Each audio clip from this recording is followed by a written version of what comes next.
Bonsoir à tous. On est ravis de vous avoir. On l'aurait été un peu moins, un peu plus dans des conditions un peu moins compliquées, mais il nous a semblé opportun, en tout cas, de vous préparer assez rapidement un petit point dans cette situation, comme vous pouvez le voir, extrêmement incertaine. Tout l'est extrêmement incertain. D'abord, le résultat des urnes, puisque en fait, on fait face à plusieurs scénarios possibles, la composition du gouvernement, les mesures qui seront adoptées. Et ce webinaire est pour nous l'occasion de faire un point sur les différents programmes qui ont été présentés par les deux grandes forces en opposition, le Rassemblement national et le nouveau Front populaire, et sans aucune approche politique, de vous donner des réflexions et des pistes pour en fait avoir la meilleure compréhension de ce qui pourrait en fait être la situation de demain dans cette période de rupture en fait sur le plan politique. Alors, on va tout de suite démarrer, si vous le voulez bien, sur les programmes. Les mesures phares concernent bien sûr, vous le savez, l'impôt sur le revenu et l'impôt sur la fortune. On a beaucoup entendu parler les différents porte-paroles des deux grands fronts qu'on a essayé de reprendre. Vous allez voir sur deux slides très rapidement pour essayer de reprendre des choses que vous avez dû entendre moult et moult fois. L'idée, c'est de reprendre trois axes essentiels, en tout cas qui nous paraissaient essentiels pour votre patrimoine. C'est l'impôt sur le revenu, la question, bien évidemment, de l'impôt sur la fortune et le troisième volet qui est celui, en fait, de la transmission. Alors, sur la partie, en fait, fiscale et impôt sur le revenu, le Rassemblement national a annoncé en fait trois grandes mesures. La troisième est déjà en fait se trouve déjà en difficulté. La première concerne en fait une part complète dès le deuxième enfant. La deuxième, la restauration de la demi-part qui avait été retirée pour les veufs et les veuves. Et la troisième, qui a été débattue il y a quelques jours et mis en difficulté, qui concernait en fait l'exonération d'impôt sur le revenu pour tous les jeunes de moins de 30 ans. Et a priori, on commencerait déjà à faire marche arrière sur ce point-là. Sur la partie que l'on connaît aujourd'hui, eh bien, écoutez, on a une nouvelle mouture qui se profile. Il serait remplacé pour le Rassemblement national par un impôt sur la fortune financière. On ne connaît pas encore les grandes lignes. Je vous avoue que lorsqu'on a travaillé en fait sur le projet, il a fallu aller chercher des informations. Et c'est vrai que dans la précipitation de cette fameuse dissolution inattendue et impromptue, ben, en fait, les différents groupements ont dû en fait s'associer, se mettre d'accord sur des grandes lignes. Donc c'est pour ça, je pense qu'à ce stade, on n'a pas beaucoup d'informations sur cette partie-là. Alors, côté nouveau Front populaire, on a, et c'est là où c'est peut-être le plus marquant, un barème de l'impôt qui passerait de 5 tranches à 14 tranches, avec une tranche qui, en fait, serait taxée à 60% au-delà de 400 000 euros. Et c'est là où on a véritablement un vrai questionnement, un vrai sujet. Au-delà, en fait, de ces 411 683, on serait taxé à 99%, à 90%, pardon. Lapsus, j'ai presque envie de dire révélateur. Je vois Mickaël réagir, mais oui, effectivement, révélateur parce qu'on est clairement dans une approche confiscatoire, en tout cas dans la présentation.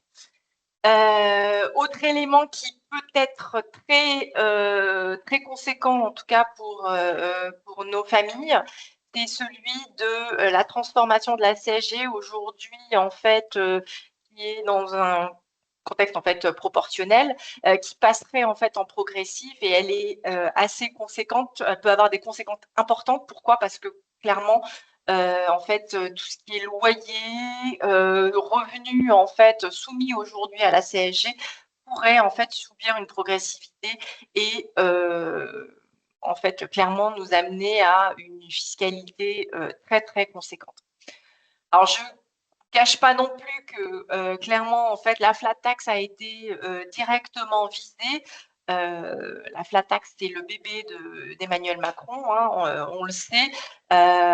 Donc elle est clairement dans le viseur, notamment du Front populaire, et il est question de venir la supprimer tout simplement pour introduire à l'impôt sur revenu tous les revenus qui étaient en fait jusque-là taxés à cette flat tax qui était de, je vous le rappelle, 12,8%. Retour de l'ISF, vous allez le voir bien évidemment, version renforcée bien évidemment, avec une petite touche verte, une petite touche mention climatique. Malheureusement, je ne vais pas pouvoir vous en dire plus parce qu'on n'en sait pas plus et que pour l'instant, on n'a que des grands effets, de grands effets d'annonce. Alors sur le deuxième volet, qui était le volet que je vous annonçais, c'est celui de la transmission. Les programmes, en fait, c'est là où on a retrouvé à peu près, on va dire, un semblant d'accord, une idée de convergence avec une ligne directrice qui serait celle de diminuer à minima pour les familles modestes pour le Rassemblement national, d'exonérer des donations pour le Rassemblement national sur des durées plus courtes. Donc, on maintiendrait un abattement de 100 000 €, mais on passerait à 10 ans au lieu des 15 ans aujourd'hui. Alors que pour le Front populaire, l'idée, c'est en fait d'instaurer un héritage maximum. Donc, on a certaines familles qui, en fait, clairement seraient concernées par cette fameuse confiscation de patrimoine et avec une réforme de la fiscalité pour la rendre un peu plus progressive et bien évidemment alourdir la fiscalité pour les patrimoines plus importants. Alors, celui qui pourrait en fait se faire le juge de paix, si tant est qu'on maintienne quelques sièges encore à l'Assemblée, c'est le groupe Ensemble, puisque eux, en fait, prévoient dans ce cas des donations jusqu'à 150 000 € par enfant et d'augmenter pour la part des petits-enfants jusqu'à 100 000 € avec en fait une suppression de frais de notaire. Je mets des guillemets sur frais de notaire puisqu'il ne s'agit pas en fait des émoluments du notaire, mais des frais en fait taxés, enfin supportés par en fait le contribuable au moment où il réalise un certain nombre d'opérations pour des achats supérieurs à 250 000 € sur la partie immobilière, mais ça c'est juste une petite parenthèse. Alors, j'ai commencé tout de suite par les mauvaises nouvelles, celle qui effraie, mais bien évidemment, en fait, ce qu'il faut garder en tête, c'est que pour l'instant, nous sommes dans ce qu'on appelle la 5e République et notre 5e et chère République, elle, dans le cadre de l'adoption de nos lois, elles ne se feront pas en fait uniquement sur une majorité, puisque au lendemain, si je puis dire, en fait, du 7 juillet, on va avoir peut-être une majorité peut-être renforcée. On aura peut-être un gouvernement avec un Premier ministre du Rassemblement national ou du Front populaire. Mais de toute façon, les lois, lorsqu'elles seront présentées, devront être soumises à, en fait, presque envie de dire, le rempart de cette fameuse 5e République, c'est le Sénat, puisque les lois devront en fait faire l'objet de cette fameuse navette parlementaire qui, à ce jour, en fait, est un rempart puisqu'il est essentiellement composé de députés, enfin de sénateurs LR et de sénateurs du centre, et que jusqu'en 2026, en tout cas, on a une première moitié qui continue en fait à jouer cette sentinelle jusqu'en 2026. On aura à ce moment-là une nouvelle élection en fait sur la moitié de ces sénateurs. Alors, en cas de désaccord, ben, en fait, les textes continuent en fait à faire l'aller-retour et en principe, comme je vous le disais, on devrait, être, à peu près protégé du 49.3 là-dessus puisque en fait, ça supposerait aussi, mettre en cause, le gouvernement nouvellement élu, et on imagine mal, en fait, surtout quand on regarde, en fait, quand on voit tout ce qui se passe aujourd'hui, on imagine mal le recours, au 49.3 dans un contexte et une configuration politique, telle qu'on la connaît, aujourd'hui. Alors, qu'est-ce qu'on à quoi peut-on s'attendre aujourd'hui? Très certainement, en fait, à des tensions sociales et c'est véritablement le vrai sujet. Mais, on l'a dit, il y aura a priori pas de véritable, transformation énorme sur le plan normatif, en tout cas des lois, au regard de l'existence et du maintien en fait du Sénat. Mais, si révolution en fait, il y a, on est habitué notamment à de véritables opérations de séduction pour essayer d'attirer en fait les électeurs, aux urnes et de les pousser, à voter pour, tel ou tel, parti. Force est de constater qu'on a des thématiques qui reviennent systématiquement, donc comme on l'a dit, hein, les donations, successions. On a vu également en fait, par ici, quelques futurs, en tout cas espérants députés, faire, les yeux doux aux chefs d'entreprise et évoquer les questions en fait de pacte du Dutreil, l'impôt sur la fortune également et véritablement, on peut s'interroger parce que si jusque-là, en tout cas avec ce qu'a mis en place en fait le gouvernement, j'ai envie de dire Macron dans sa globalité depuis en fait la prise de pouvoir, si le chef d'entreprise a pu tirer son épingle du jeu, aujourd'hui, on peut imaginer que très probablement, en tout cas le chef d'entreprise est celui qui risque d'avoir le plus de difficultés avec les nouvelles moutures. Alors, rapidement, on a essayé de voir plusieurs options en fait, qui font, celle qui serait, la plus mise à mal. On va parler dividendes, mais c'est également valable et ça pourrait être étendu à tout ce qui est plus-value, potentiellement au régime fiscal applicable aux contrats d'assurance vie. Et donc la logique devrait être à peu près la même, là-dessus.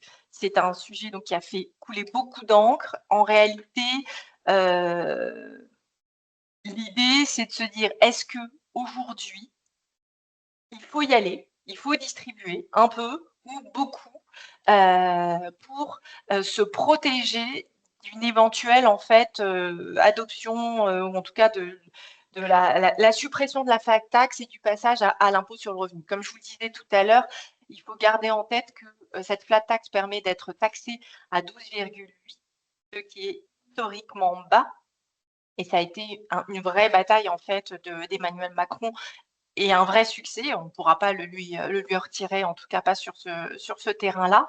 Et concrètement, aujourd'hui, on a à ce stade 2 options pour tout ce qui est dividendes. Soit en fait une option sur la flat tax, soit, opter à l'impôt sur le revenu et l'impôt sur le revenu, même avec en fait un abattement de 40, ça peut être relativement lourd, surtout si on se rapporte au fameux barème que l'on vient de voir et 14 tranches, qu'envisage en fait de, mettre en place le nouveau front, populaire.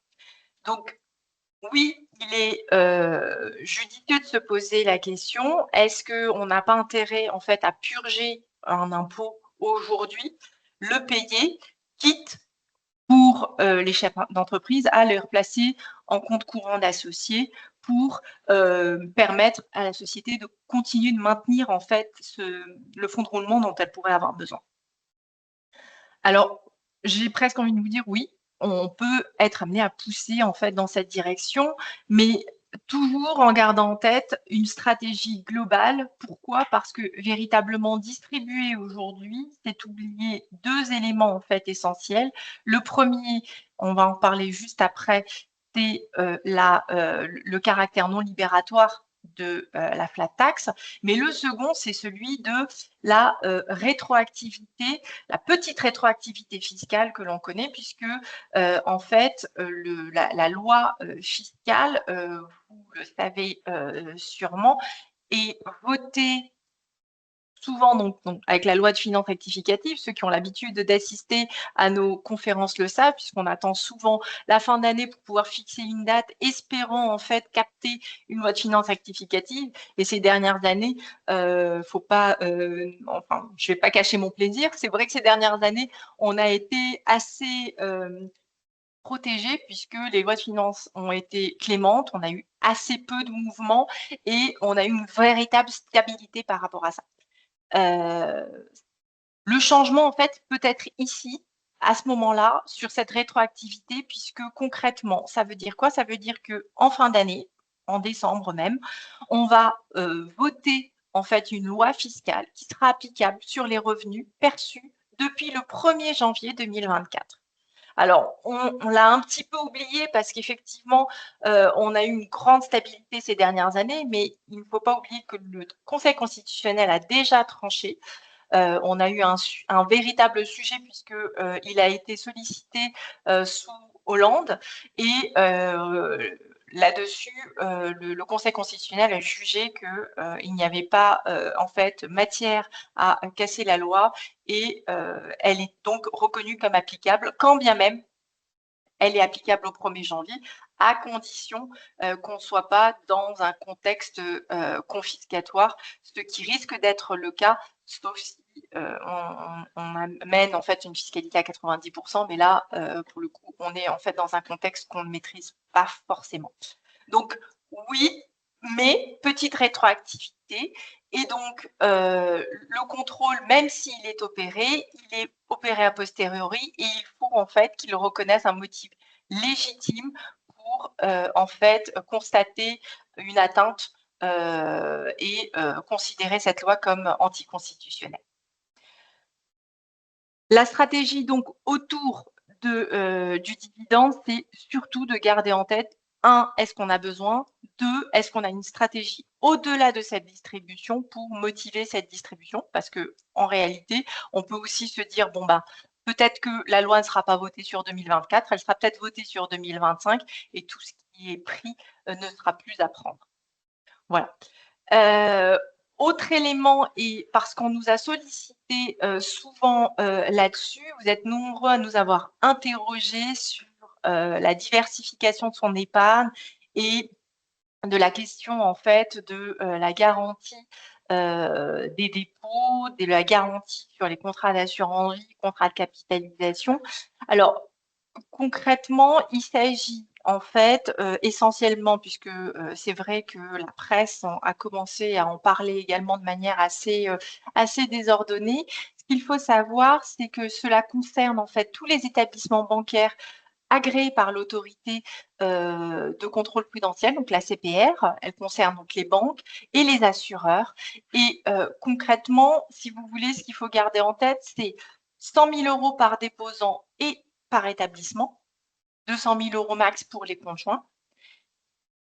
D'où l'intérêt de la diversification en fait des différents établissements. Pour tout type de compte par contre, donc que ce soit compte courant, livret bancaire, LDD, ainsi de suite, tout est mixé. Donc j'ai un compte à la Banque Rouge, ben, c'est 100 000 € pour tous mes dépôts. Il faudra aller voir aussi côté vert pour diversifier et multiplier en fait ce risque-là, sachant qu'il ne joue qu'en cas de faillite de l'établissement bancaire. On vous le rappelle, parce que c'est vrai qu'on tire souvent le chiffon rouge, il faut encore que l'établissement bancaire soit en faillite.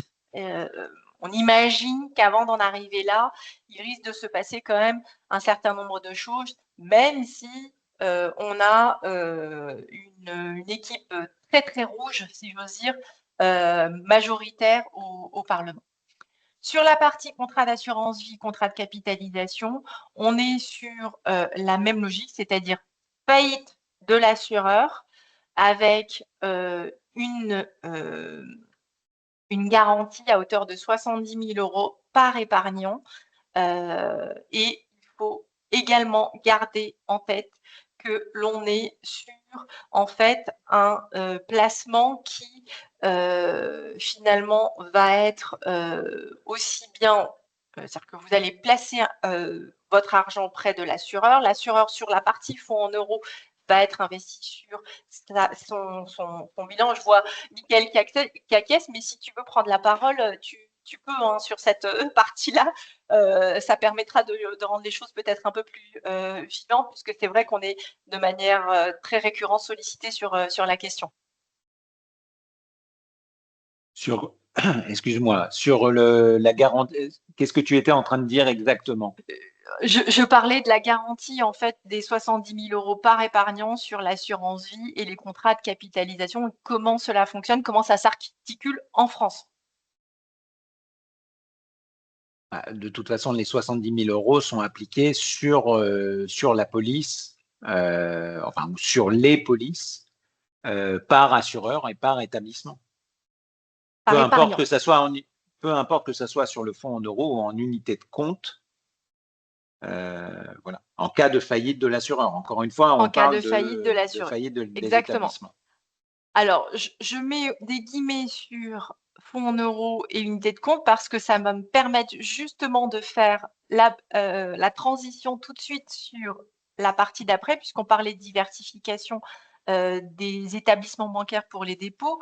Mais il y a également en fait un sujet qui revient, qui est celui de la diversification de la localisation de ses avoirs et de son épargne. Et effectivement, c'est vrai qu'on a une solution qui permet d'aller chercher en fait des enveloppes à l'étranger et notamment au Luxembourg, en gardant en fait finalement des avantages que l'on ne peut pas avoir justement sur les contrats d'assurance vie français, puisque pour reprendre l'exemple sur les fameux 70 000 euros qu'on évoquait en fait tout à l'heure, dans le cas de figure d'un contrat d'assurance vie luxembourgeois, on a ce fameux triangle sécurité qui rentre en ligne de compte et qui permet justement de déposer en fait directement auprès des différents sociétés de gestion. Je ne sais pas si Mickaël, tu veux reprendre là-dessus, puisqu'effectivement là, on a une différence en fait de traitement sur comment ça fonctionne et auprès de qui est déposé en fait sont déposés les avoirs.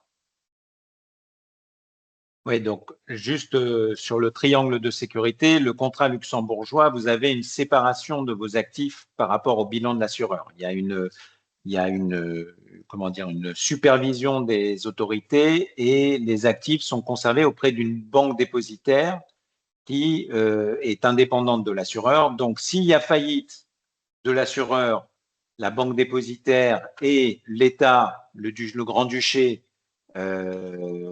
reprennent la main, entre guillemets. Donc, vous avez vos actifs qui ne sont pas en risque. Si c'est la banque dépositaire, l'assureur a la capacité de changer de banque dépositaire et donc de pouvoir reprendre ses actifs. Voilà, donc on a effectivement ce triangle qu'on n'a pas dans le cas de l'assurance vie française où on est dans le bilan, vraiment dans le bilan de l'assurance vie française et on est créancier lambda dans le cadre de l'assurance vie française. Voilà, je ne sais pas si Tout à c'est… fait, tout à fait. Voilà. Alors, du coup, ça permet aussi d'avoir un autre élément, hein, puisque ça fait la bascule en fait là-dessus, c'est que ces contrats-là, même si ce sont des contrats de droit français, sont hors champ en fait de la loi Sapin 2, puisqu'on nous le reprend, on nous interroge souvent aussi là-dessus, en cas de crise financière. Voilà, donc c'était un élément aussi pour lequel on nous sollicite à l'ouverture en fait de ces contrats-là. Ils présentent d'autres avantages qui sont en dehors d'un contexte de crise ou d'un contexte comme celui que l'on connaît aujourd'hui, des avantages qui ne sont pas neutres puisque en fait on est dans le cadre d'une neutralité fiscale. Ils permettent également la portabilité, c'est-à-dire que en fait un contribuable français à un moment donné, est amené en fait à déménager ou à quitter la France pour des raisons professionnelles, par exemple, pourra conserver en fait son contrat avec la signature d'un simple avenant. Et clairement, on va chercher également une stabilité politique politique et fiscale du Grand-Duché qui est quand même historique et qui amène une certaine tranquillité ou une certaine pérennité sur le fonctionnement en fait du Luxembourg. Sans compter que Michael y trouvera son compte puisqu'il s'agit d'un outil d'une souplesse énorme en termes de gestion avec une offre et une diversification qui est quand même très, très intéressante.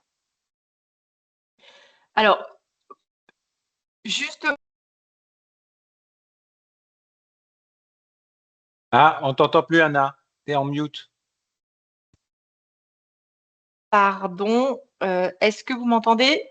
Oui? Oui, oui, oui, Oui, c'est ça y bon. est. Alors, autre élément en fait intéressant à prendre en compte, c'est celui de la transmission, puisque le troisième volet que j'évoquais tout à l'heure, qui était celui en fait des droits de donation, c'est la transmission donnée pour anticiper. Alors, contrairement à ce que l'on évoquait tout à l'heure, quand je vous disais en fait, il y a deux éléments en fait à prendre en compte dans le risque de la distribution de dividendes à aujourd'hui. C'était celui, du fait qu'on avait une loi qui n'était pas, un impôt, pardon, qui n'était pas libératoire. Là, on est dans un cas qui est complètement différent puisque le paiement des droits de mutation à titre gratuit, donc les droits de transmission, lui, est libératoire. Donc, si vous donnez aujourd'hui et que vous payez ou vous liquidez les impôts aujourd'hui, vous êtes libéré de cet impôt, quand bien même en septembre, on adopte une loi qui augmente en fait les tranches ou qui augmente l'imposition sur la transmission. Alors, vous pourrez me dire, oui, mais attendez, pourquoi payer aujourd'hui, pourquoi transmettre aujourd'hui, alors que vous venez de me dire il y a 5 minutes que tout le monde, en tout cas qu'à peu près tout le monde s'accordait à dire que on allait faire des efforts sur la donation et la transmission.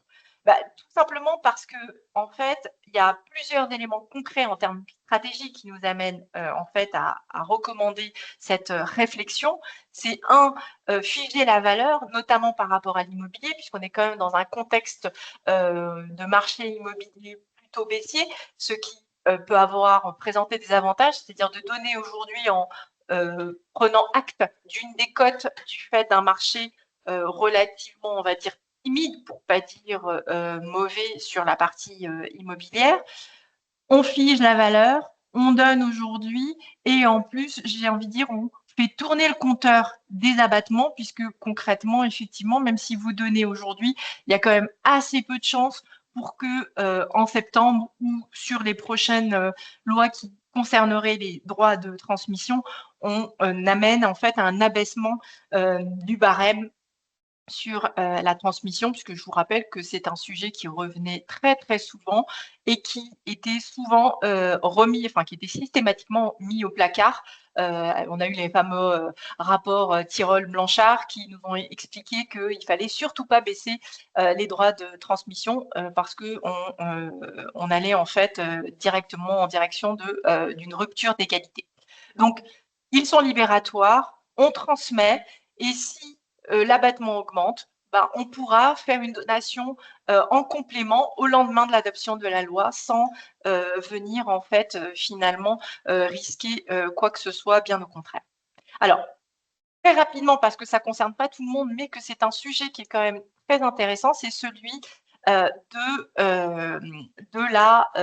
pacte du trail. Excusez-moi, en fait, vous l'avez vu, la présentation a été faite très rapidement, du coup, je ne suis pas passée au slide de tout à l'heure, mais effectivement, si vous voulez, le fait que l'impôt soit libératoire, c'est vraiment l'axe essentiel qu'il faut garder là-dessus. Donc, sur le Dutreil, on a un autre volet qui est très intéressant et qui, pour le coup, pourrait être remis en cause, c'est celui de la transmission d'entreprise avec une exonération des droits à hauteur de 75%, à condition, bien évidemment, d'être dans une configuration et qu'on remplisse les conditions. Je ne vais pas du tout faire de présentation du pacte du trail. Si certains sont intéressés, surtout, vous n'hésitez pas à nous solliciter là-dessus. On pourra vous répondre pour vous assister sur la question. En tout cas, ceux avec lesquels on a déjà démarré la réflexion, c'est vrai qu'on l'accélère parce que concrètement, ça permet d'aller figer les choses en allant un peu plus vite.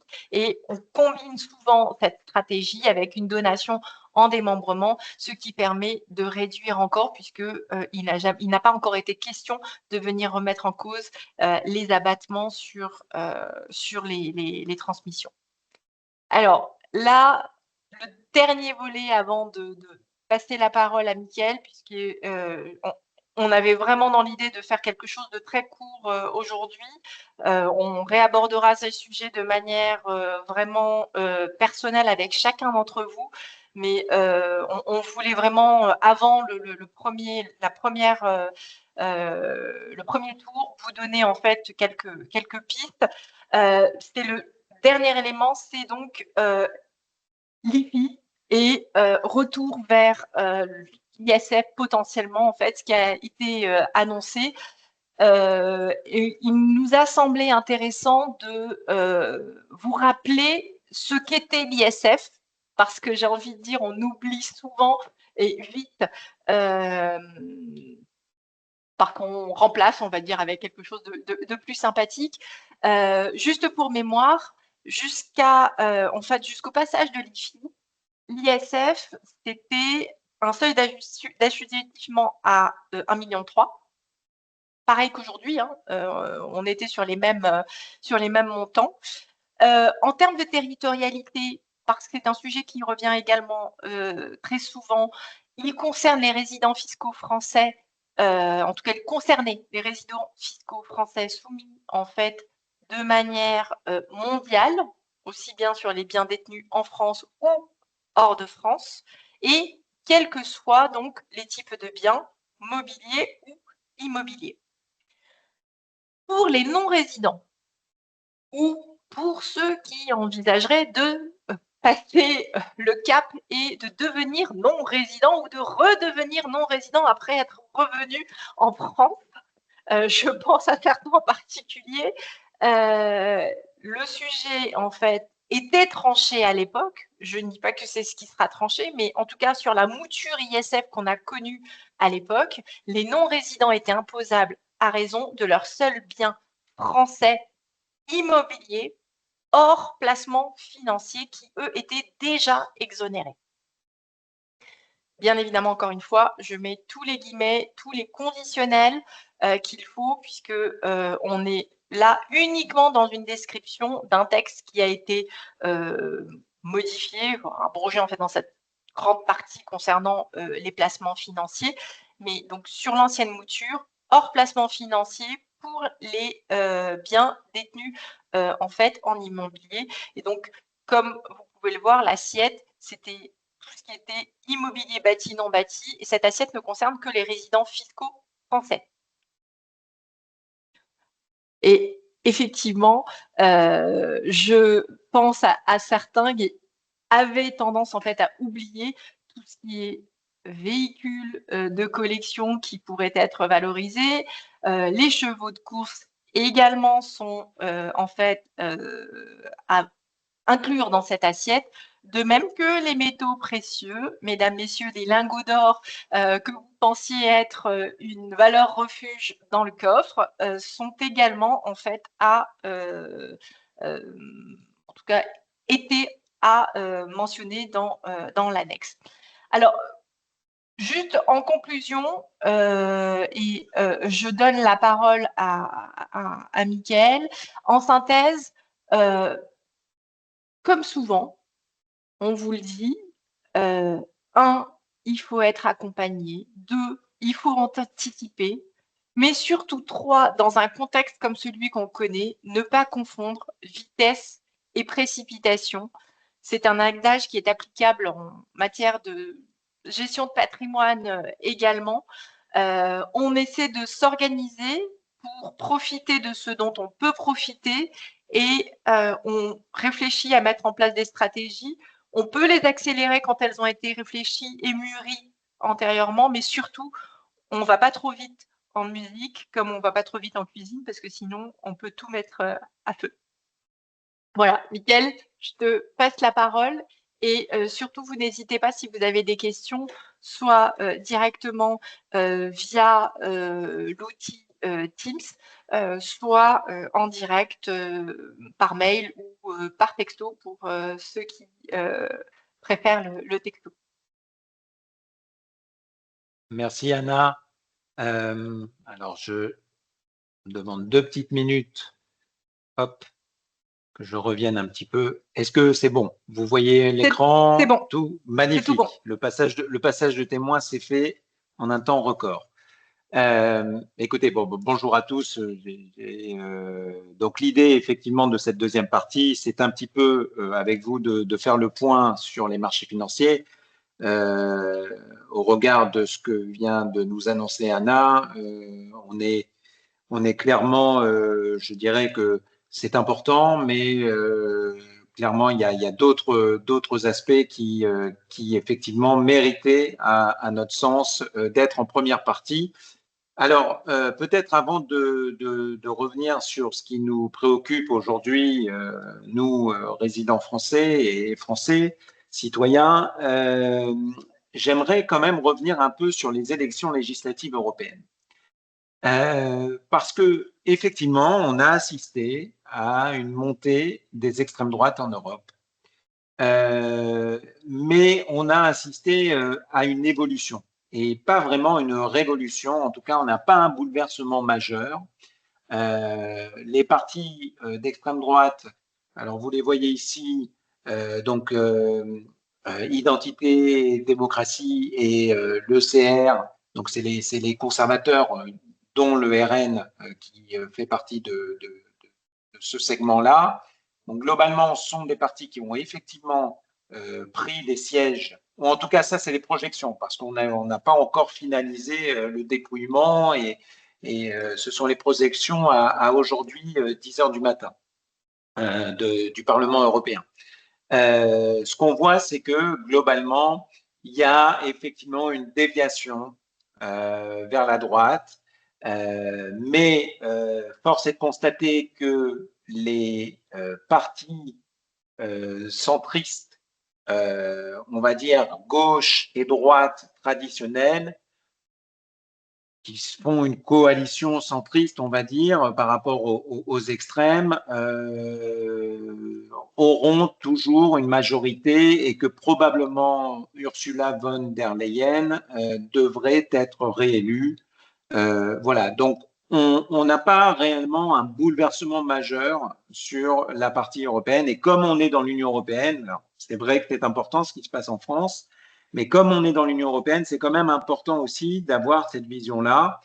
Alors certainement, on aura une politique européenne qui sera moins écologiste. Comme vous le voyez, les deux partis qui perdent le plus de sièges, ce sont effectivement les écologistes et ce sont effectivement le parti de Macron, Renew Europe, le parti libéral.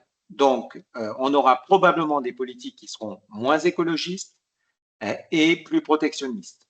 Et on peut penser aussi que les extrêmes, aujourd'hui on a vu une augmentation des extrêmes, notamment du fait de, effectivement, peut-être, certainement, une politique de lutte contre le changement climatique qui a été très dure, notamment en Allemagne, avec des obligations d'équipement en pompe à chaleur, alors sans avoir obligatoirement les subventions françaises, parce que l'Allemagne est un peu plus rigoureux dans la façon avec laquelle les budgets sont gérés. Mais globalement, on va dire que la réelle surprise de ces élections européennes, elle vient des deux grands pays, la France et l'Allemagne, où on a vu effectivement Macron, le parti Renaissance, qui a fait moins de la moitié du Rassemblement national, et puis le parti de Olaf Scholz, le SPD, le social-démocrate, qui s'est affiché troisième derrière l'extrême droite, la FD, et qui a été largement distancé par la CDU et la CSU qui représentent les républicains chez nous, c'est-à-dire la droite. Donc, c'est véritablement ça la surprise. Et globalement, effectivement, au niveau de l'Europe, on ne peut pas dire qu'il y a un chaos politique. On est certainement vers une redirection moins écologiste et plus protectionniste pour la suite. Alors, c'est très dur. Les marchés, d'ailleurs, ne font pas de politique. Ou en tout cas, il vaut mieux pas qu'ils fassent de la politique parce qu'à chaque fois, ils se sont trompés. On rappelle de l'élection de Trump. Hein, personne ne misait sur l'élection de Trump en 2016. Le Brexit. Voilà. Donc, il y a eu un certain nombre de choses sur lesquelles les marchés financiers sont bien trompés. Donc, si on veut un petit peu, pour revenir sur ce qu'a dit Anna, essayer de jauger un peu vers quoi nous allons, il y a clairement un scénario qui est probablement, au regard des sondages et au regard de ce qui se passe, qui est peut-être le moins probable, c'est la majorité absolue de Renaissance. Donc ça, je ne vais pas en parler. Pardon, Anna? Non, non, pas Renaissance. Tu as dit majorité absolue de Renaissance. Oui. Ah, oui, d'accord, ok. Je croyais que tu parlais du Rassemblement national. Non, non, Renaissance. C'est vrai qu'on se trompe entre Reconquête, Renaissance, Rassemblement national. Il y a beaucoup de R. Alors, une majorité relative de Renaissance, donc du parti de Macron, serait probablement un retour à la case départ. Hein. Je pense qu'il aura fait tout ça pour rien. Et ce n'est pas obligatoirement les trois scénarios les plus probables aujourd'hui au regard des sondages. Alors, premier scénario, c'est effectivement la majorité absolue du RN.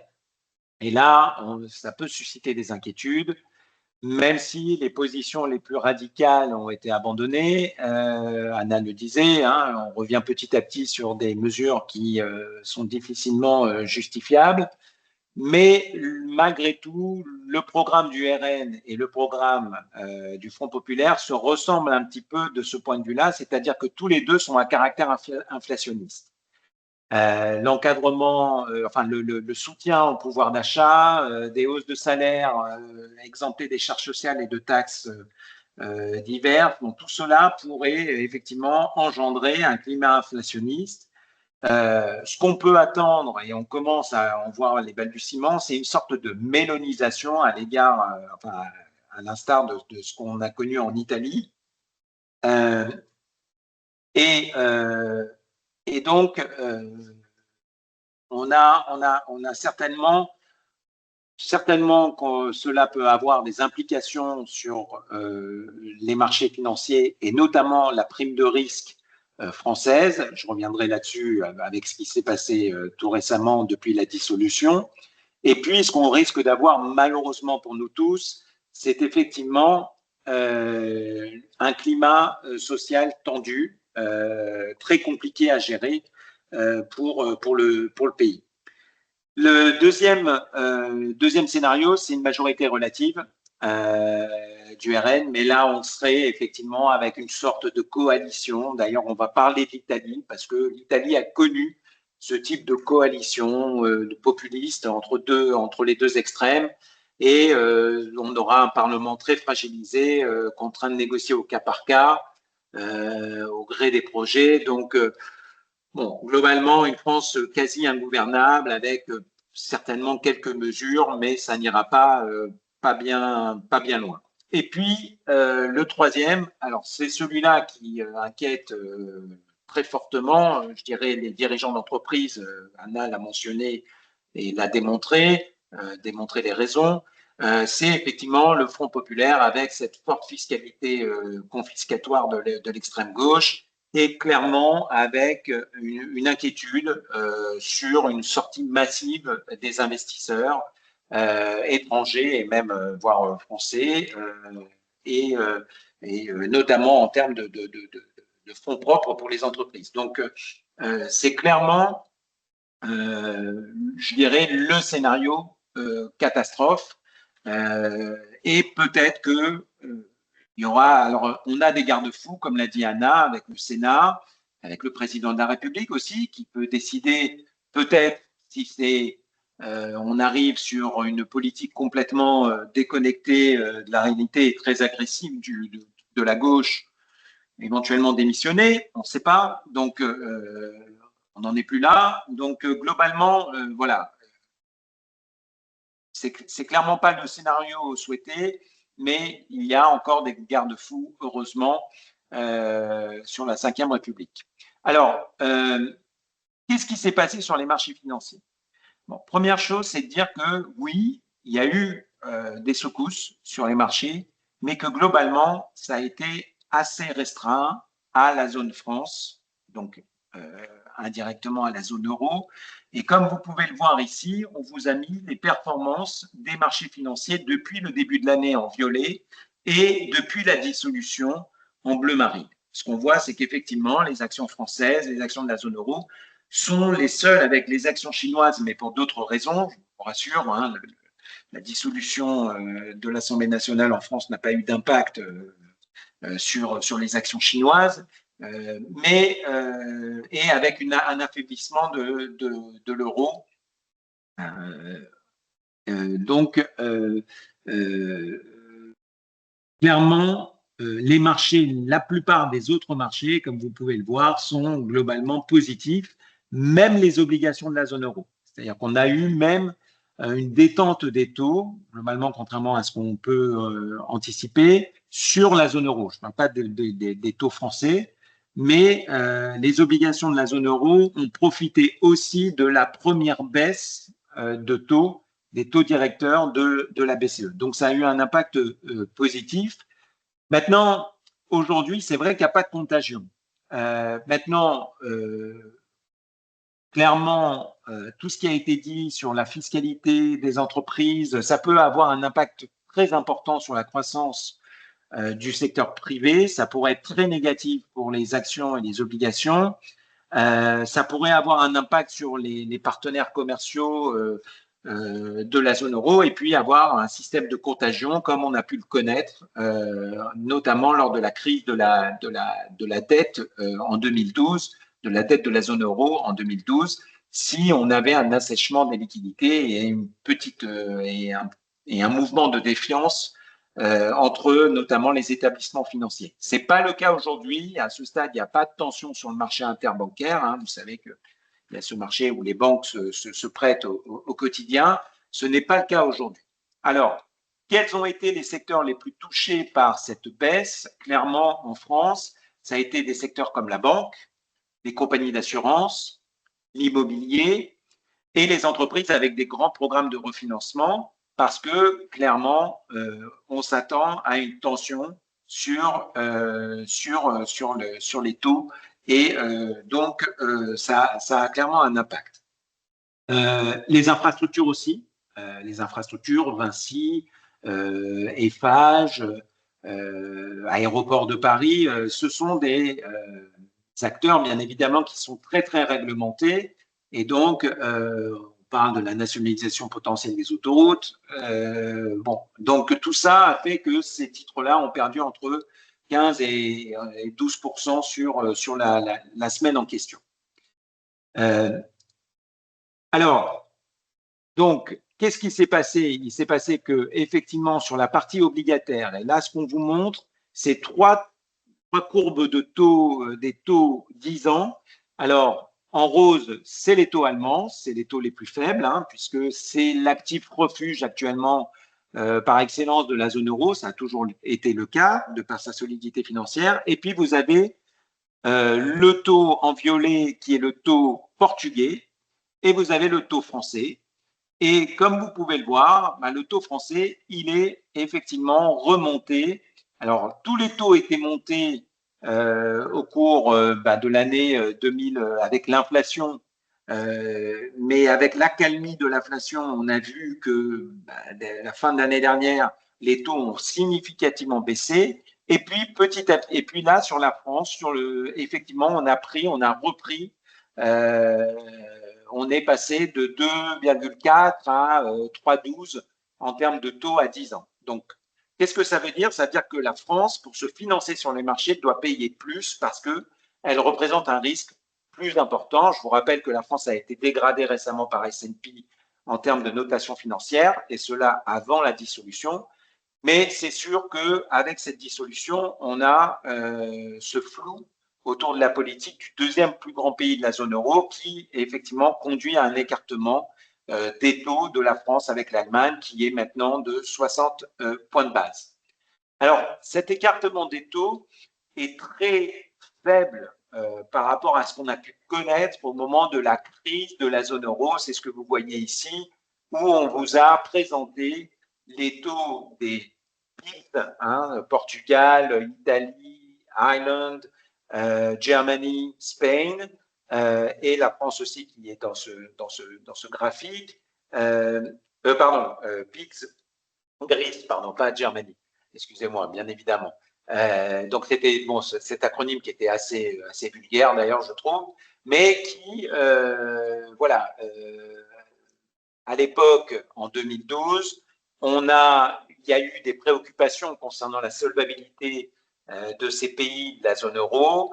On a eu des obligations, donc des hausses, des écarts de taux, donc ce qu'on appelle des spreads, des obligations souveraines par rapport à l'Allemagne. Et face à cela, donc l'Union européenne a pris des mesures inédites, très importantes. Premièrement, des plans de sauvetage pour les pays en question, notamment la Grèce, l'Irlande et le Portugal, conditionnés avec des mesures économiques restrictives pouvant leur permettre de revenir à des politiques budgétaires positives. D'ailleurs, on a un retour, et on le voit, les taux français atteignent maintenant les taux portugais, donc la Grèce, le Portugal sont devenus des très bons élèves dans la zone euro, donc ça a eu son effet. Il y a eu un fonds européen de stabilité financière et un mécanisme européen de stabilité qui visait à prêter de manière urgente, notamment aux banques, pour les recapitaliser. La BCE est intervenue et a acheté des obligations. Vous vous rappelez le célèbre Whatever It Takes de Mario Draghi, de Super Mario, qui effectivement est venu au secours de l'euro, hein, de l'Union européenne. Puis on a eu d'autres réformes structurelles comme l'union bancaire avec des mécanismes de résolution des crises bancaires. Donc tout cela est mis en place, existe, et tout ça pour vous dire quoi? Tout ça pour vous dire qu'on est déjà passé éventuellement sur un scénario catastrophe sur le marché européen. Alors certes, la France et l'Italie ne sont pas la Grèce, le Portugal et l'Irlande, mais on est passé déjà par des mécanismes et peut-être que certainement la différence par rapport à cette époque-là, et c'est un défi pour la Banque centrale européenne, c'est effectivement de trouver le bon équilibre entre le soutien à des pays en difficulté et donc des mesures qui permettraient effectivement de soutenir ces pays, mais en même temps, ces mesures, elles ont un caractère inflationniste et donc sa lutte contre l'inflation peut être en porte-à-faux par rapport à ces mesures-là. Donc, c'est de trouver un équilibre et c'est peut-être le point qui peut être différent par rapport à ce que nous vivons aujourd'hui. Alors, un autre exemple récent d'un mouvement, entre guillemets, populiste, c'est notre chère Liz Truss, dont tout le monde a oublié le nom, ou peut-être pas, parce qu'effectivement, elle a fait une entrée au Royaume-Uni en tant que première ministre assez exceptionnelle, puisque elle a annoncé effectivement un budget plan Marshall qui à l'époque annonçait des réductions d'impôts comme au bon vieux temps du Royaume-Uni, avec une politique fiscale totalement non financée et qui alimentait la dette, et ce qui ressemble un peu aux craintes budgétaires qu'on a aujourd'hui avec la France. Hein. Donc, à cette époque-là, et c'est ce que vous voyez ici, on vous a donc merci à Jules qui a fait ce graphique très intéressant et qui effectivement vous montre l'écart des taux à l'époque britannique par rapport la progression de l'écart par rapport au taux allemand 10 ans. Et la réaction, comme vous pouvez le voir, la réaction du marché a été très très rapide. Ce qui a créé un stress pour les fonds de pension britanniques qui sont majoritairement investis en obligations britanniques très semblables à nos assureurs français et donc qui ont été obligés, contraints même à vendre des actifs illiquides pour essayer de combler les baisses, parce que quand les taux montent, le prix des obligations que vous avez en possession baisse, puisqu'elles offrent des intérêts moins intéressants que les nouvelles obligations en circulation. Donc, tout cela a créé énormément de stress et l'épisode a forcé Truss à démissionner au bout de 44 jours et les marchés se sont rapidement calmés. Vous avez vu que vous voyez qu'on est revenu pratiquement à la stabilité sur les taux britanniques. L'autre exemple, et peut-être qui est franchement plus proche de nous, ça ressemble vraiment à ce qu'on vit aujourd'hui, c'est ce qui s'est passé en 2018 en Italie. On avait un Parlement totalement, il y a eu des élections en mars 2018 et on a eu effectivement une montée des deux extrêmes de la Ligue et du mouvement Cinque Stelle, 5 étoiles, donc le mouvement de l'extrême gauche, qui est monté au Parlement. Et donc, on s'est retrouvé effectivement avec une coalition très compliquée et un gouvernement totalement instable. Et après des mois de négociations et d'impasse politique, il y a eu un gouvernement qui a été formé en juin 2018. Et ce qu'on a pu voir ici, c'est ce qu'on vous montre, c'est le marché des actions italiennes. Et vous voyez qu'il y a eu un effondrement de la bourse italienne. Et puis cette coalition, bon, elle a passé finalement donc il y a eu une coalition entre l'extrême droite et l'extrême gauche. Et comme le disait Anna tout à l'heure, hormis quelques aspects, quelques dimensions de ces deux parties, notamment sur la partie immigration, sur la partie Israël, sur des sujets comme cela, les programmes économiques sont assez relativement similaires. Et donc, ils ont formé une coalition à l'époque. Et Matteo Salvini, en tant que ministre de l'Intérieur, a mis effectivement des politiques migratoires strictes. Hein. Ils ont fermé les ports italiens aux navires. Je ne sais pas si vous vous souvenez de cette époque-là. Il y a eu des réductions d'impôts, l'introduction du revenu de citoyenneté. Hein, ce revenu de base, c'est une proposition qui avait été faite, je ne me rappelle plus, il a disparu de l'extrême gauche aussi, je ne me rappelle plus de son nom, là, son nom m'échappe, mais et avec des tensions aussi sur le budget italien avec l'Union européenne qui n'a pas validé le budget italien, notamment en 2019. Bon, force est de constater que qu'est-ce qui s'est passé? C'est qu'en août 2019, la coalition populiste s'est totalement effondrée. Matteo Salvini a voulu la jouer un petit peu solo et a retiré son soutien au gouvernement. Donc, il y a eu des nouvelles élections pour provoquer des élections anticipées. Et globalement, il a été mis hors de nuire, entre guillemets. Il y a eu une coalition entre le parti démocrate et le parti d'extrême gauche M5S, M5S, pardon, le mouvement Cinque Stelle. Et voilà, et globalement, aujourd'hui, on a une Mélanie qui, effectivement, est beaucoup plus rentrée dans les rangs et rentrée beaucoup plus dans les rangs vis-à-vis de l'Union européenne. Donc, ce qu'on voit, c'est que globalement, vous voyez que les marchés sont repartis. Dès qu'il y a effectivement des fortes corrections liées à ce type de mouvement, ce qu'on voit globalement, c'est qu'il y a une reprise. Donc, ça laisse penser qu'on peut être à l'affût de certaines opportunités. Alors, pour parler des portefeuilles sur les marchés financiers cotés, globalement, ce qu'on voit, c'est que nos portefeuilles, ils ont tous bien résisté. On vous a fait exactement le même graphique que tout à l'heure. Vous avez les performances depuis le début de l'année, de la moyenne des différentes catégories.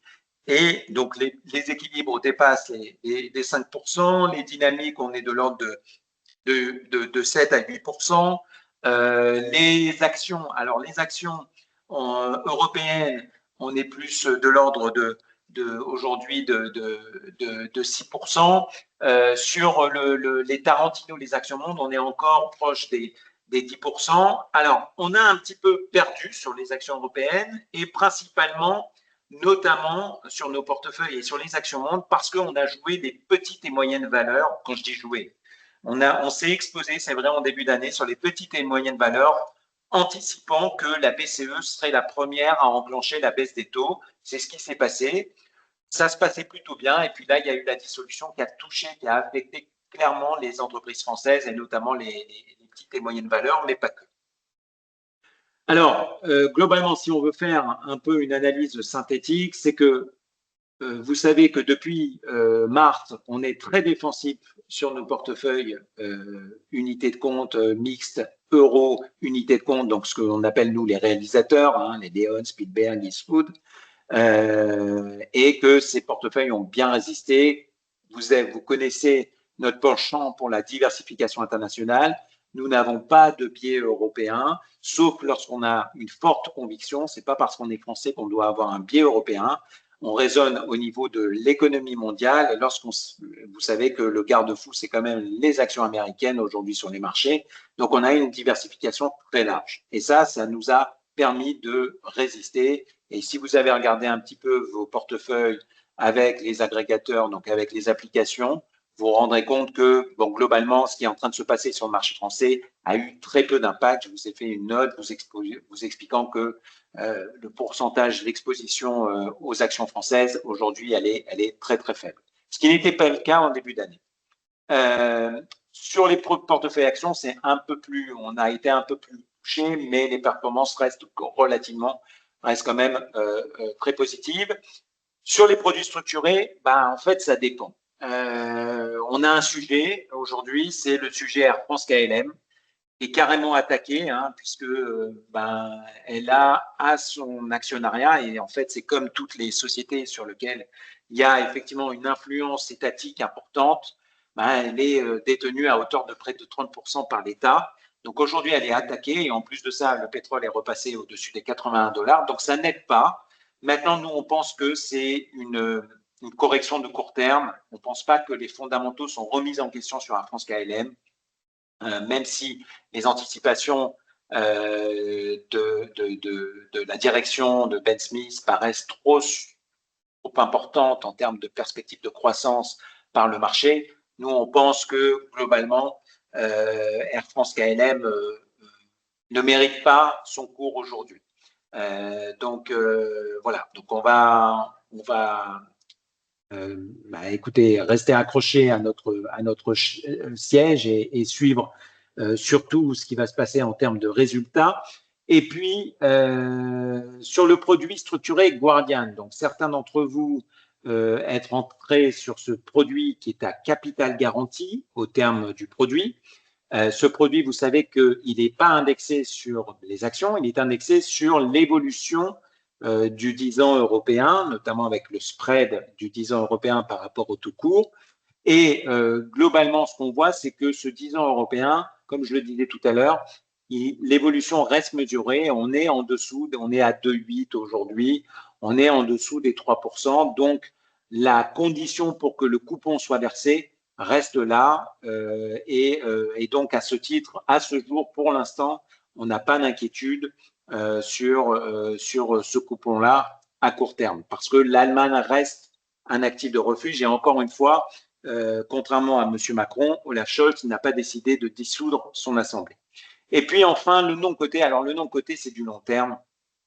Clairement, on peut avoir un impact sur les fonds non cotés qui sont exposés de manière plus importante aux entreprises européennes. Bien évidemment, si, comme le disait tout à l'heure Anna, si on a un scénario vraiment catastrophe du Front populaire qui applique sa fiscalité voilà, confiscatoire, clairement, ça peut avoir un impact. Maintenant, on n'en est pas là. On peut avoir un impact aussi sur le capital risque parce qu'il peut y avoir des changements de réglementaires. On a Blablacar qui a bénéficié de mesures réglementaires très importantes en France pour subventionner le covoiturage. Ça peut avoir un impact. Maintenant, Blablacar est aujourd'hui une entreprise mondiale qui bénéficie voilà, d'une croissance dynamique très forte au Brésil et maintenant l'Inde. Donc, tout cela, voilà, on pense que ça restera mesuré. Et puis, enfin, les fonds non cotés qui sont plus diversifiés, je pense au Panthéon Co-Investissement, je pense au fonds de dette privée secondaire qu'on a fait avec Entrepreneurs et Panthéon, ou également,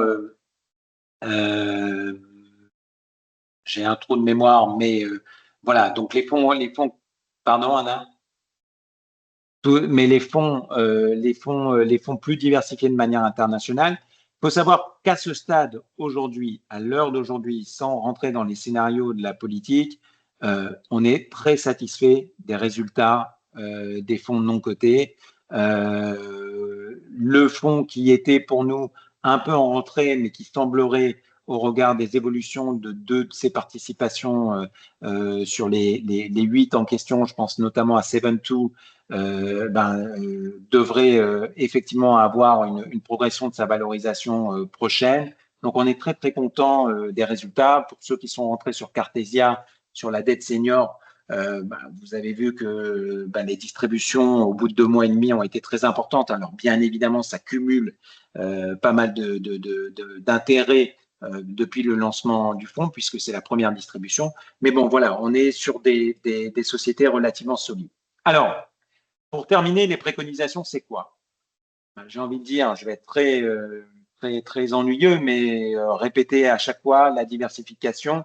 Mais peut-être, comme le disait Anna, au-delà de la diversification des stratégies, des classes d'actifs, des gérants, puisqu'on est en architecture ouverte, de la géographie, il faut effectivement également aujourd'hui, je pense, même si on ne sait pas, même si ça ne sert pas, réfléchir à la diversification de la domiciliation de vos avoirs, que ce soit en matière d'établissement ou de juridiction. On l'a fait pour un certain nombre d'entre vous. On a notamment beaucoup augmenté voilà, le Luxembourg. Le Luxembourg n'a pas que des avantages, il a aussi des inconvénients. Il est très long à mettre en place. Hein. Il y a un délai de renonciation. Les autorités luxembourgeoises mettent beaucoup de pression sur ce qu'on appelle le KYC. Donc, pour nous, c'est un très gros travail et beaucoup de frustration, et pour vous aussi, parce qu'il y a beaucoup de paperasserie pour ouvrir cela. Donc, si vous voulez l'ouvrir, on vous invite à nous contacter rapidement. Le deuxième élément, c'est que c'est plus cher. C'est que c'est plus cher parce qu'on a plus d'intermédiaires, on a plus de sécurité, mais ça coûte plus cher parce qu'on a une banque dépositaire qu'on n'a pas obligatoirement dans le cadre de l'assurance vie. Mais on a une transparisation qui est beaucoup plus forte, je trouve, en termes de frais des assureurs luxembourgeois. Voilà. Le deuxième élément, c'est de profiter des fenêtres d'opportunité parce que, je le mentionnais tout à l'heure, qu'est-ce qu'on va avoir? On risque d'avoir effectivement une tension sur les établissements financiers, les assureurs, les banques. Alors, de là à avoir des mouvements de panique, on n'en est pas là, mais c'est vrai qu'on risque d'avoir des tensions et donc on peut s'attendre à ce que les assureurs continuent effectivement à offrir des offres de fonds en euros bonifiés avec des taux attractifs. On peut continuer à penser que les banques vont continuer à offrir des comptes à terme qui vont offrir des rendements attractifs. Et donc là, ça peut être aussi voilà, une opportunité. Et la dette privée, si on a des taux qui augmentent légèrement, vous savez que la dette privée, on ne voit pas de toute façon. Comme on est face à l'Euribor, on est en taux variable par rapport à l'Euribor, ça a un peu d'impact, mais on est avec aujourd'hui des taux qui sont, on peut penser que la BCE va probablement prolonger, va certainement pas baisser les taux d'intérêt très très vite, et cette deuxième baisse de taux, elle n'arrivera pas avant un certain temps. Et donc, c'est vrai qu'il faut profiter du rendement offert par la dette privée aujourd'hui. Aussi, de rester à l'affût des corrections, je le disais tout à l'heure, hein, vous avez vu le marché italien, globalement, c'est ce qui peut se passer aussi sur le marché français. Maintenant, en termes d'actifs, on réfléchit toujours et on regarde toujours de revenir sur le private equity, sur du capital risque. L'immobilier, ça nous paraît vraiment aujourd'hui trop tôt. Mais en tout cas, si on le fait, on ira sur des stratégies mondes. De la même façon, je vous parlais beaucoup des infrastructures. C'est vrai qu'aujourd'hui, avec ce qui se passe, on réfléchit plutôt à aller sur des stratégies infrastructures mondes que des stratégies européennes pour diversifier justement le risque réglementaire. Voilà. Quatrièmement, on a parlé de cela, mais ça reste toujours pour nous une source de diversification intéressante et qui est certainement déconnectée, décorrélée des changements politiques, c'est l'art. Hein, de revenir sur ce monde de l'art qui reste un monde clairement qui peut être attractif dans un environnement plus compliqué. Et puis enfin, de faire tout cela, je le répète, avec une approche disciplinée en matière d'allocation d'actifs, ne pas aller sur des essayez de voir toujours si ces coûts, ces opportunités rentrent dans le cadre de votre PCRL. C'est très important. On a mis en place cette méthode, ça fonctionne. Vous avez vu qu'il y a des choses qui marchent, il y a des choses qui marchent moins bien, mais globalement, l'objectif, c'est à terme de répondre à vos objectifs en matière de revenus, de croissance et de préservation et de liquidité. Donc, globalement, c'est ça qui nous permet de tenir. On peut effectivement avoir des incidents et on essaye, grâce à cette approche méthodique, de pouvoir voilà, répartir les actifs de manière intelligente. Donc, on rentre dans une forte période d'incertitude. Donc, les marchés n'aiment pas ça, clairement. Ce qu'on a vu par le passé, en synthèse, c'est que les politiques populistes ont une mise en œuvre globalement édulcorée, finalement. On l'a vu avec les Italiens, on l'a vu avec le Royaume-Uni. Donc, on peut s'attendre à ce que la pression soit telle que les politiques populistes, finalement, qui ressortent tirées voilà, des extrêmes au pouvoir, seraient finalement très, très version light, ou en tout cas moins dur que ce qu'on peut attendre. Nous, on reste prudent, effectivement, avec une forte pondération des actions, mais pas uniquement à cause de la France, parce qu'on pense qu'il y a d'autres risques, une inflation qui reste persistante, les tensions géopolitiques entre les États-Unis et la Chine qui continuent, la concentration du marché sur quelques valeurs avec cette euphorie IAesque, donc de l'intelligence artificielle. Et donc, ce qu'on a vu aujourd'hui, c'est que l'impact sur le marché, effectivement, peut être violent, mais que ça reste souvent dans des durées limitées. Donc, ça peut créer des opportunités. Et globalement, ce que j'ai envie de dire, c'est qu'il vaut mieux se concentrer sur ce que les politiciens font que sur ce qu'ils disent. Voilà. Voilà un petit peu ce qu'on voulait vous dire. Alors, on va laisser la place aux questions. On a un petit peu dépassé, mais Alors, ça va. n'hésitez pas, mais j'aimerais quand même vous inviter à saluer la prouesse, puisque je crois que c'est la première fois qu'on tient à peu près dans les cordes le timing. Et je crois même que si on l'a dépassé, c'est un peu à cause de moi. Donc, voilà. Bravo à nous, parce que je ne pensais pas qu'on y arriverait dans un délai aussi court. Voilà, je vous invite à nous poser les questions, que ce soit sur ma partie ou sur la partie de Mickaël. Vous avez en principe sur le côté ou en haut de votre écran la possibilité d'accéder à la conversation et de nous adresser vos questions. N'hésitez pas. Alors, je ne sais pas si peut-être que il y a des sujets que tu souhaites soit approfondir, soit sur lesquels tu veux insister, mais moi j'aimerais vraiment en fait que vous gardiez en tête, on a tous conscience qu'on est dans une situation et dans un environnement en fait très anxiogène, parce que c'est vrai que historiquement on n'a jamais connu une situation pareille. Mais encore une fois, il faut pas aller dans la précipitation parce que sincèrement, je pense que c'est la meilleure manière de faire les choses, pas forcément dans le bon sens, mais en tout cas pas de manière stratégique. Donc n'hésitez pas à nous solliciter en direct hein, si vous n'avez pas des questions comme ça. Alors on en a une, on a une question, mais je pense que c'est essentiellement pour Mickaël, hein, et elle s'adresse, je pense, à Mickaël.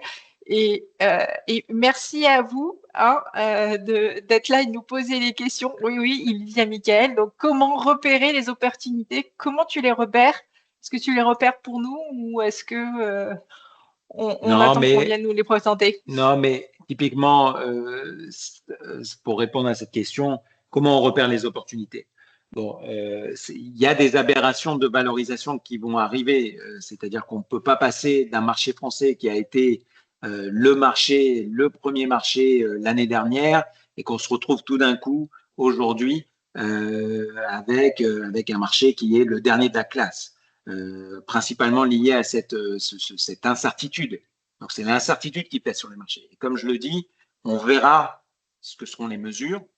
Et en fonction de cela, ben, il faudra se positionner, soit effectivement ben, il y aura des mesures qui ont été promises, mais sincèrement, j'en doute encore une fois par l'histoire. Il y avait Madame Myrma sur la couverture de notre présentation. Sincèrement, c'est très difficile d'anticiper, mais au regard de ce qui s'est passé, c'est ce qu'on a voulu vous présenter aujourd'hui, c'est avec des exemples tangibles.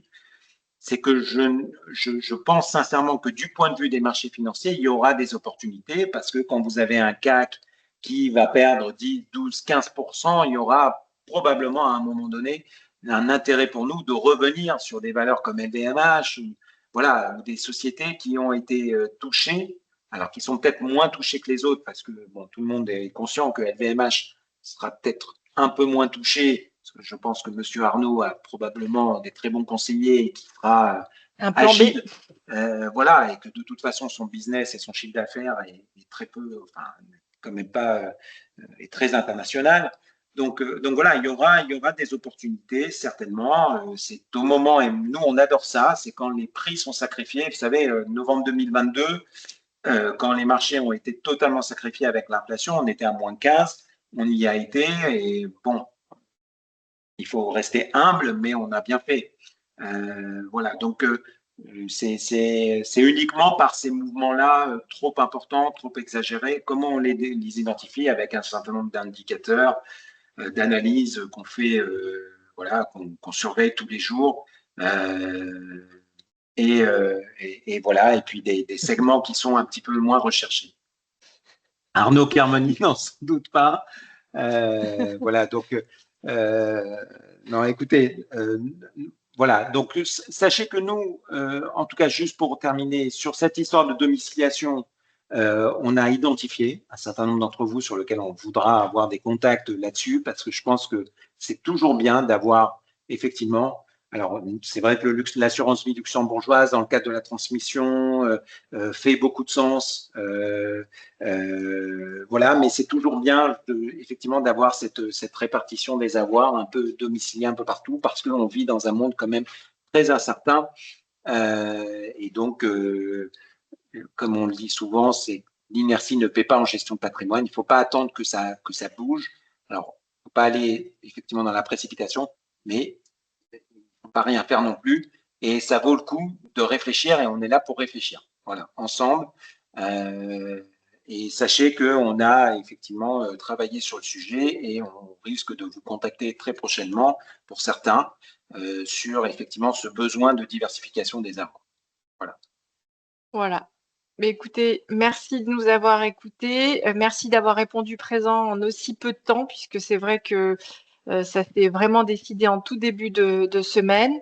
N'hésitez pas à revenir vers nous Voilà. dès que vous en ressentirez le besoin. Et Et on se puis, bon souhaite tous vote. bon courage. Voilà, bon vote.